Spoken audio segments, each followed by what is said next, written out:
question then is, on which time frame do we expect to that $52 billion allocated for manufacturing incentives to actually make a difference?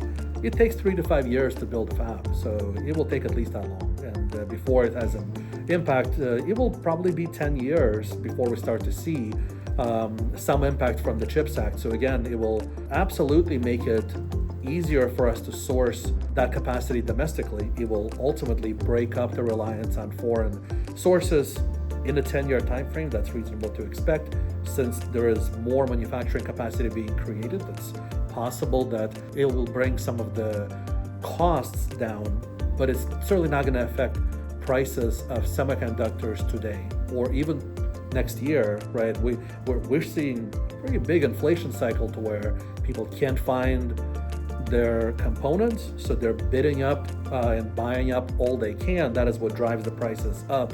I wouldn't expect any of that to change anytime soon. If there is a decline in demand, it is not going to be driven by the CHIPS Act. CHIPS Act will have its impact in a 7 to 10 year time frame. Very necessary. There's a lot of good in it, but it certainly isn't going to help the current supply chain crunch. Expect more turbulence until we level off supply and demand.